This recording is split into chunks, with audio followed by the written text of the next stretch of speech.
Assalamu alaikum, it's me Said Wajhat Ali and I am homeopathic doctor and clinical psychologist। आज इस video में obesity से related बात करूंगा, यानी जो मोटापा होता है उसको हम क्लिनिकली किस तरह से डिफाइन कर सकते हैं और इसको हम क्लिनिकली किस तरह से जो है मेजर कर सकते हैं।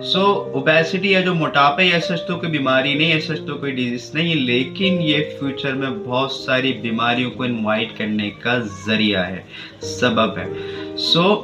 यूजुअली क्या होता है, जब हम एक्सेसिवली अमाउंट में कैलोरीज को इनटेक करने लग जाते हैं through the highly carb food, fatty foods, बहुत चर्बी, तेल घी वाले खाने, तली हुई चीज़ें, जंक्स फूड, इसके थ्रू जब हम कैलोरीज को इनटेक करने लग जाते हैं और on the other side calories और फैट को बर्न करने के लिए हमारे पास कोई प्लान नहीं होता, कोई फ्रेमवर्क नहीं होता, हमारी कोई बॉडी की फिजिकल एक्सरसाइज या फिजिकल एक्सर्शन नहीं होती है। और हम बहुत ज़्यादा हाईली अमाउंट में कैलोरीज को इनटेक करने लग रहे होते हैं और हाईली कंजम्पशन ऑफ कैलोरीज की वजह से ये एज अ फैट फॉर्म में, फैट की शक्ल में हमारी बॉडी के टिश्यूज के अंदर जो है ना जमा होने लग जाते हैं, जिसकी वजह से हमारी बॉडी में जो है ज़ायद चर्बी, ज़रूरत से ज़्यादा जो है चर्बी बनने लग जाती है और हम ओबेस हो जाते हैं, फैटी हो जाता है, हमारा जिस्म आहिस्ता आहिस्ता फूलने लग जाता है। अब बात करते हैं हम इसको क्लिनिकली किस तरह से जो है मेजर कर सकते हैं। इसकी बहुत इंपॉर्टेंस है बिकॉज अक्सर देखा गया है कि बहुत सारे लोग जो है ऑब्सेस हो जाते हैं, ओवर थिंकर हो जाते हैं, यानी कि उनकी डाइट भी कंट्रोल में होती है और वो एक्सरसाइज वगैरह भी कर रहे होते हैं, उनका कोई ऐसा सेडेंटरी लाइफस्टाइल नहीं होता, लेकिन वो फिर भी बहुत ज़्यादा ऑब्सेस हो जाते हैं कि हम बहुत ज़्यादा मोटे तो नहीं हो रहे, या उनको लग रहा होता है कि वो बहुत ज़्यादा मोटे हो रहे हैं, बट रियलिटी में वो मोटे नहीं होते। इसकी बहुत सारी वजूहत हो सकती हैं। एक तो अक्सर लोग जो है बगैर किसी क्लिनिकल नॉलेज के, क्लिनिकल ऑब्जर्वेशन के वो नेगेटिव स्टेटमेंट पास करने लग जाता है, तुम तो बहुत ज़्यादा मोटे हो रहे हो, तुम्हें तो अपनी सेहत का ख्याल रखना चाहिए। हालांकि वो बेचारा कोई मोटा नहीं हो रहा होता, लेकिन लोगों की अपनी पुअर ऑब्जर्वेशंस, पुअर परसेप्शंस होते हैं जो कि वो दूसरे लोगों के ऊपर इम्प्लीमेंट कर रहे होते हैं। एक ये बहुत बड़ी वजह जिसकी वजह से जो सेंसिटिव टाइप के लोग होते हैं वो बहुत ज़्यादा over conscious and over thinker हो जाते हैं। इसकी दूसरी सबसे बड़ी वजह है वो social media influencer, electronic media influencer, क्योंकि हम अक्सर जो है किसी एक्टर या एक्ट्रेस की बॉडी को जो है ना आइडियलाइज कर लेते हैं और सोशली कंपैरिजन करना स्टार्ट कर देते हैं अपनी बॉडी को उनकी बॉडी से, अपनी बॉडी फिगर को उनकी बॉडी फिगर से। और इसका सबसे बड़ा नुकसान ये होता है हमारे अंदर बॉडी डिससेटिस्फैक्शन का एलिमेंट जो है आ जाता है और हमारी से मेंटल हेल्थ जो है अफेक्ट होने लग जाती है और हम जो है डिप्रेशन की तरफ जाने लग जाते हैं और हमें एक डिल्यूजन होने लग जाता है, एक वहम होने लग जाता है, यार हम बहुत मोटे हो रहे हैं, हालांकि कोई मोटे नहीं हो रहे होते, रियलिटी में बिल्कुल हम जो है ना फिट फाट होते हैं। क्लिनिकली इसको हम जो मेजर कर सकते हैं इसका एक बहुत सिंपलेस्ट फार्मूला है, बहुत सिंपलेस्ट फार्मूला, इसको हम कहते हैं बॉडी मास इंडेक्स। इसमें क्या होता है, जब हम वेट मशीन से अपना वेट करते हैं और उसकी जो उसका जो स्कोर आता है वो किलोग्राम्स में आता है और फिर हम हाइट को भी जो है ना मेजर करते हैं, जिसका जो स्कोर आता है वो मीटर स्क्वायर में आता है। हमने सिंपल ये करना है कि वेट को डिवाइड कर देना हाइट से। इसका जो स्कोर आएगा वो स्कोर कहलाएगा बॉडी मास इंडेक्स। फिर इसकी बहुत सिंपल सी इंटरप्रिटेशन है, बहुत सिंपल सी इंटरप्रिटेशन है। अगर स्कोर 18.5 से लेस देन होता है, 18.5 या 18.5 से लेस देन होता है, सो इट्स मीन के हम अंडर द वेट है, यानी हमारा जो वेट है हमारी बॉडी के हिसाब से, हाइट के हिसाब से वो कम है। अगर 18.5 से लेकर 24.9 तक स्कोर आते हैं, इट्स मीन का नॉर्मल है, ना हम ओवर वेट है ना हम अंडर द वेट है। और अगर 25.0 से 29.9 तक हमारे स्कोर आते हैं, इट्स मीन के हम ओवरवेट हैं, यानी कि हम जो है अभी क्लिनिकली ओबेस तो नहीं है, लेकिन हमारा जो है वेट जो है वो नॉर्मल रेंज से बढ़ रहा है, इसको हमने कंट्रोल करने की ज़रूरत है। और अगर स्कोर आ जाता है 30.0 या 30 पॉइंट से ज़्यादा, इट्स मीन के हम क्लिनिकली ओबेस हो चुके हैं। सही, हम क्लिनिकली ओबेस हो चुके हैं, हम बाकायदा तौर पर ओबेसिटी का शिकार हो चुके हैं।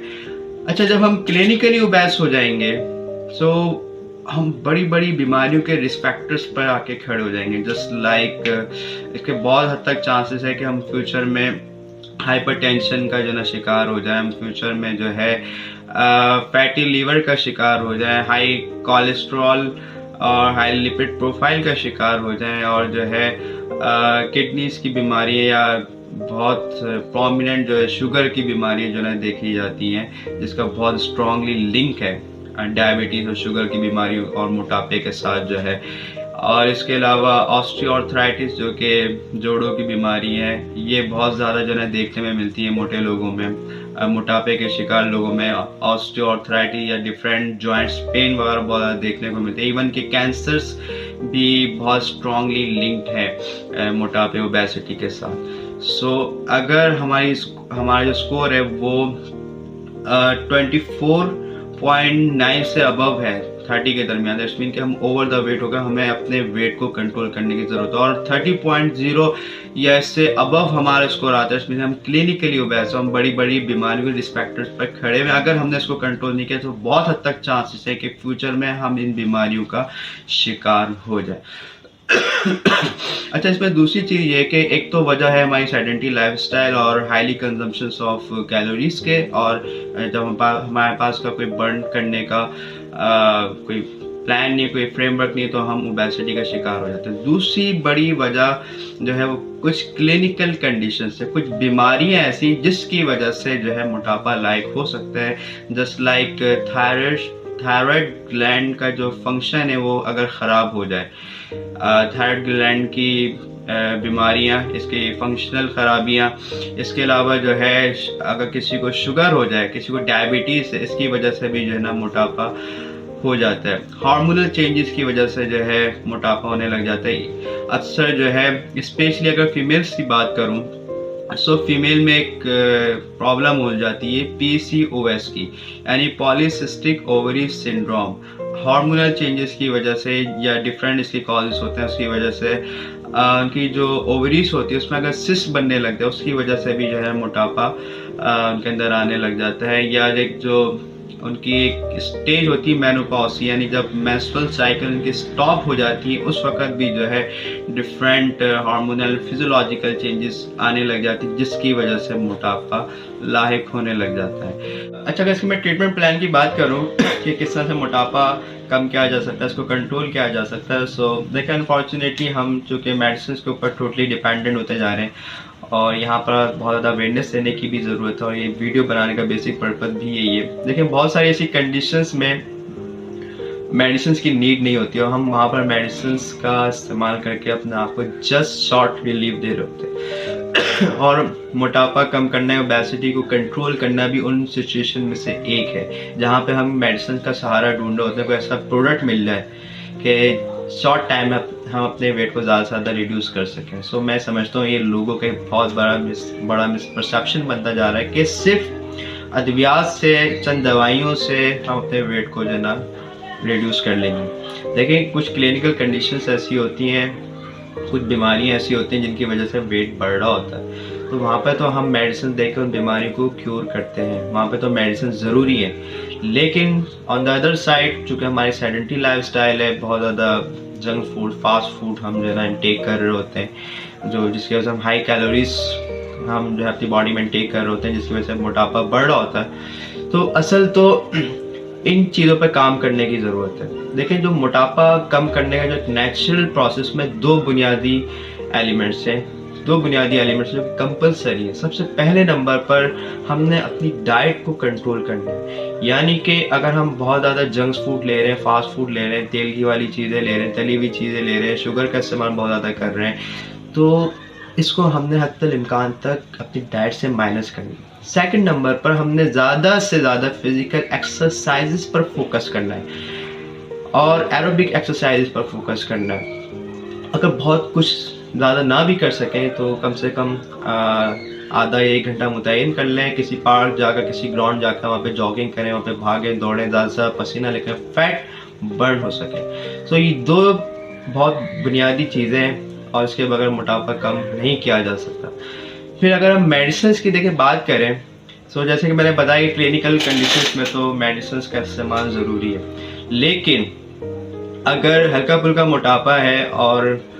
वो चंद दिनों में, चंद महीनों में, चंद अरसे में वो डाइट के थ्रू और जो है एक्सरसाइज के थ्रू कंट्रोल किया जा सकता है। सो वहाँ पर मैं बिल्कुल भी रिकमेंड नहीं करूँगा कि आप किसी मेडिसिन की तरफ जाएं। लेकिन अगर मोटापा बहुत ज़्यादा बढ़ा हुआ है और सिर्फ डाइट के थ्रू, एक्सरसाइज के थ्रू बहुत ज़्यादा टाइम लग सकता है, तो वहाँ पर फिर मेडिसिन का इस्तेमाल किया जा सकता है, ताकि